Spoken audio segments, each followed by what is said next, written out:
ᱦᱤᱡᱩᱜ ᱠᱟᱱᱟ ᱡᱮ ᱦᱚᱲ ᱞᱮᱠᱷᱟ सेंसास जनगणो ᱟᱫᱚ ᱱᱚᱣᱟ 10 ᱵᱚᱨᱥᱚ ᱨᱮ ᱢᱤᱫ ᱫᱷᱟᱣ ᱠᱚ ᱞᱮᱠᱷᱟᱭᱮᱫ ᱠᱚᱣᱟ ᱟᱨ ᱚᱲᱟᱜ ᱯᱤᱪᱷᱤ ᱢᱟᱥᱴᱟᱨ ᱥᱚᱨᱵᱷᱮᱭᱟ ᱠᱚ ᱡᱚᱛᱚᱣᱟᱜ ᱡᱤᱱᱤᱥ ᱟᱫᱚ ᱚᱱᱟ ᱵᱷᱤᱛᱨᱤ ᱠᱷᱚᱱ ᱡᱟᱦᱟᱸ ᱪᱮ ᱫᱷᱚᱨᱚᱢ ᱨᱮᱭᱟᱜ ᱠᱟᱛᱷᱟ आदिवासी सांताड़ दो सेदाय खन आबा सारना धर्म द्रौपदी बंगा सारना धर्म बो मेनेआ मोचा रेगे मेना उलसन रिकॉर्ड रे बनुआ आदा ओना खातिर सारना धर्म कोड आबो दाबी बो छुटेव कान रे नितो धरिते ओना मानत बनुआ आदा होड़ लेखा रे धर्म रे ओल मेना मेनखान आदिवासी सांताड़ दो सारना धर्म बो ओलमा ओना सामते नय भाषा रे आमा भाषा जन्म आड़ांग मातृभाषा चेत कना बांगा संताड़ दो संताड़ गे अब ओल हुजुआ और जाति चेत कना संताड़ जाति आदिवासी एसटी आदो नवा पे लेकना बुटा बुटी ऑनलाइन खान दो आदिवासी चे मनमी मनमी लेका धर्म हिसाब ते अब बंचाव दाड़िया आदो नवा को अब टिकी निकी सावता तला रे बड़ाई बुझे बनुते मास्टर ओड़ा पिछी जहाना आजे सर्भेयाय आदो भाषा जति धर्म को यदि गुलबाल का इन खान दम गजना नवा प्रति दो अडी हुशियार सतर्क ताहेन दरकारा अतु समय रे गालोच हुयु दरकारा आर ओना सालाते आरो समस्या दो अडिगान मेना नय अबो ओडिसा रे 12-15 टी जाहेर गाड़ रे जाहेर बंगा टाडे कते हणु फोटो और हणी झंडा को लगावत बोना आदो इने खान नवा चितान रे अडी मारंग समाज जति तला रे माने ना हमला हुइना आदो नवा हो जदि समाज तला रे बाबू बिचारा इना खान मा नवा को गोहाड़ रपुर अचोआ जाहेर गाड़ रे मंदिर को बनावा आदो नवा टिका दाराम बकरा अबो बो कमी कना सिंगल होइका आर हो नितो समस्या गोटा अबो ओडिसा रे डबल इंजिन सरकार रा कमी चालू कना विकास नितुमते आदिवासी जगह रे कारखाना खदान डेम रोड बाजार नितुमते माने बिना सेट कोआय ओथासा कोने लगायत बा आदो नवा खातिर हो अब बचाव कमी होरा रे मेना बना मेनखान अतु समाज रे नवा आपे तिना पे विचारिया विचार दरकार और बखान गुजुते हुजुआ तेहेन जाति जुड़ू को रेजेट बना कुणबी को तेहेन मूल बुनुस्ती आदिवासी जाति जुदी उनको कुणबी को बोलो लेनखान ओड़ा दुआर ओथासा आर जाहेरगाड़ को चे मझी नायके को ओथासा को जतवा चक्री नौकरी जतवा को हतावा ताबन आदो नवा प्रति हम बाबू विचार खान दो अब करेज बना मेनखान बंचाव कमी रे आले कमी खान मारांग बुरु बंचाव लगी जनम खन गुजु बुरु जखन मारांग बुरु इतले बन मेनेया आदो नवा उपरुम बुटा जगह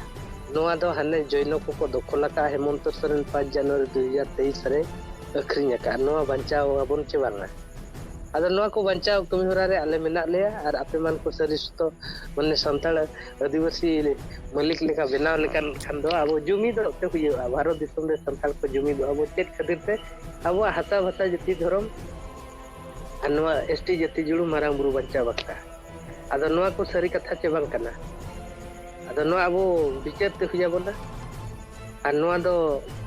समाज तला रे जति बाय विचार लेनखान नवा बाय केतेगा तो बाबारे जगह रे नवा अब ट्रेनिंग बो पाठ को लैया को नवा सरी जथात मेनते जतो हड़ा कमी कना मेनते नवा प्रमाणक कन गया आले ले छुटाव कना आपे आले गोड़वा आले दरकार सनाम हर गोफड़ो बो कमिया तो नोका बारिया जगह रे ओंडे बो ट्रेनिंग पाठ केत को आ जहां चिन्हा उनी जोगो अब बो चला नाम ले परिवार रे ओंडे हम बेस को बुझावना आदो मेने नवा कथा दो माने अतु टोला रे कटी बो गपाल मरा ᱧᱚᱜ ᱜᱮᱭᱟ मेने आय तिस बो गपाल मरा आदा आपे के समय पे गपा मिया आर मी दिन था उनी था नेंडाय जिमा का मोबाइल नंबर को बो अगुआ का दिया जोगो आज नाय जावरा ᱧᱚᱜ का जहां तिना होड़ के ठीक है जावरा को मना मदरे अलिंग बार होड़ ना आरो ओंडे चला कते टिकी निकी सावता तला रे गालोच हुआ और बेस और बड़ी अब जुदी नवा दुर्नीति जिनिस को बाबो टेका इन खान अब मनमी दा अब दो बांग कना पशु सला पर समानवा आदा नवा को बंचाव कमी होरा रे सिंगल अभियान जहां तिना गे गोटा भारत मोणे गोटे राजधानी गुड़गुड़ाव किया आदो नुकिन आदिवासी रिन बारिया आदिवासी तलेन बारिया संताल बैरी जहां चे राष्ट्रपति द्रौपदी मुर्मू और झारखंड रिनी मुख्यमंत्री हेमंत सोरेन आदो नुकिन अडी दिन खन माने अकिना लाभ हताव वोट हताव कते मारान कते अबो गोगो जिकिन छुटाव कना आदो नुकिन जुदी अबो डिमांड कर किना जे झारखंड पोनोत रे संताली राज भाषा जुदी बाय हुआ इनखान चेद हो माने गुजु और रगे बो ताहेना आदो नुकिन किन चैलेंज बो एमाकिन कना मिद बार बो भितरा रे आर नवा झारखंड पोनोत रे संताली राज भाषा हुयुमा इनखान अबो वांचाव दाड़े आर जुदी नुकिन ताहेन बिदल रे बाबो कुडगर किना बाबो हलो कोचो किना इनखान दा अबो गुजु छाड़ा चेद हो बनुआ आदो नोका अबो कमिहरा रणनीति बनाव कना आदो नवा एजेंडा विषय ते अब सिंगल फास्टेज पन जहां वो विचारया अड़ी जोथात जिनिस कथा कान गया आर नोमा बाबू विचारा बाबू कमिया इनखान गुजु छाड़ा चेद हो बनुआ आदो जाहु सावता तला नवा दो गुरला वकान गया बड़ीजा जिनिस को ठिकायत गया आदो ओना फितरे खन गे अबो को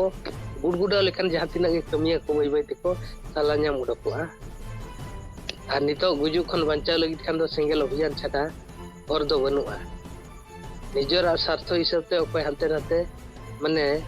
ढाका ढाकू को ओरे चेत कथा बांग कना नितो सिंगल अभियान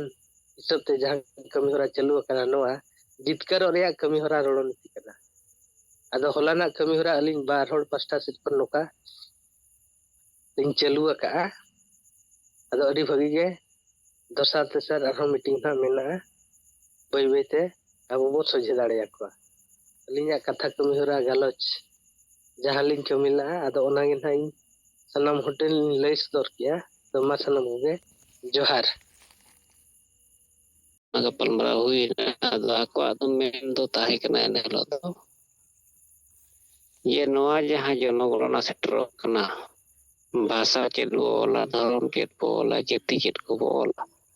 नोआ चेतान रे मा लई पे आदो ओना कुकली कटिक मजी को समन बड़ा किया आदो ओना चेतान रे सांगे मजी कथा को तो कि हिंदू राष्ट्र को बनावा नुकु दो बनाया को आर अबो मा सबना धर्म आर जाति महा अनुसूचित जाति बखान सानताड़ जाति बोल दाड़े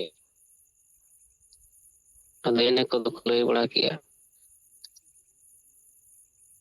आदो ओना चिकन हो खन कथा ताना नोआ जे अरे नोआ ऑल ते दो ऑल गया आदो ठीक गया मेनखान नोआ तो कंक्रीट समाधान बंकर नोआ चिकन नोका टोल पमगे बो गपाल मरक गणना 2027 onde जनगणना भाषा को धर्म को दरकार मेनखान नितो बोल कना बखान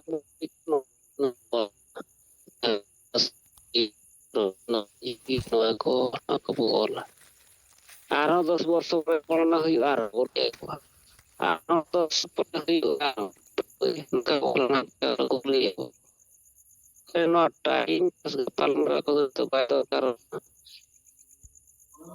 शेखर को मोटा करते वो जुलू इधर बितल धरिनो हॉल तो लड़ेगा उनका ये पे उनका समाधान चित्र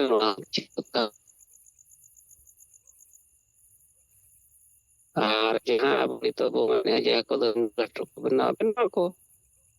1925 को उनको आराम को में मारांग बिचर पड़ा का रणनीति को पुष्ट का नेता पुष्ट का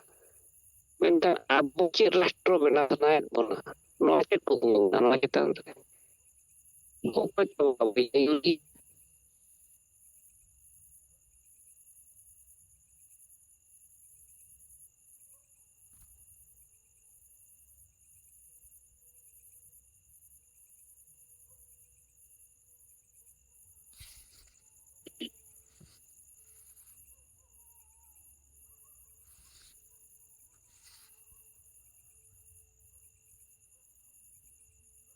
ᱚᱱᱮ ᱤᱭᱟᱹ ᱢᱟ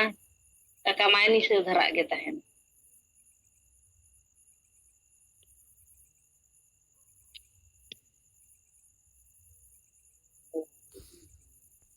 ᱪᱮᱫ ᱞᱮᱠᱟᱛᱮ चिकाते को माबोना जबकि नुकिन नितो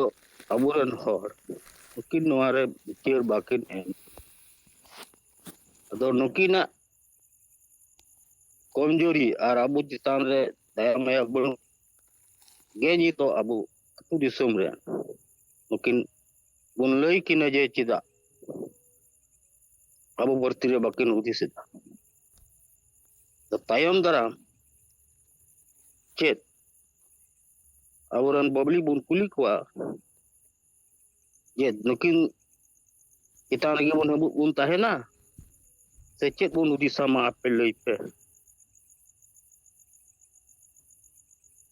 nongkana kata nito do noage tehin ale mahesur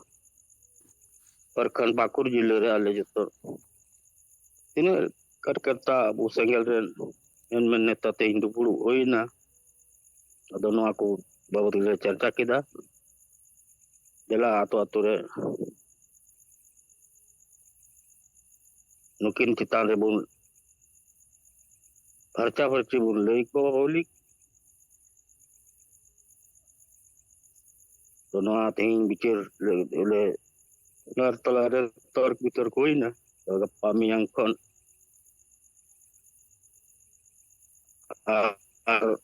Bukti pergana lahanti basis संगठन पर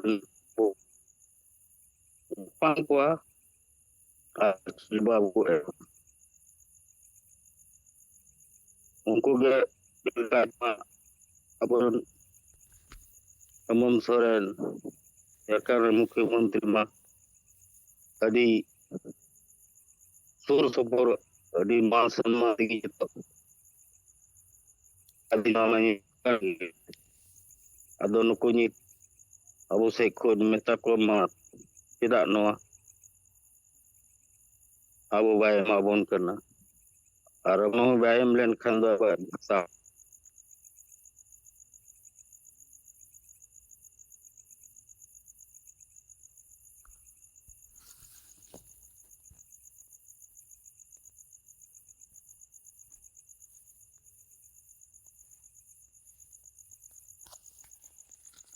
niya ko tinda ko na ado इन को कथा ले बड़ा के मा नय कटा हूं कटा करना मा गंके तकिन से जुड़ाव कर मा तीन से इन से को दुनिया के खटो ते ही रिपोर्ट मा जतो गे जोहार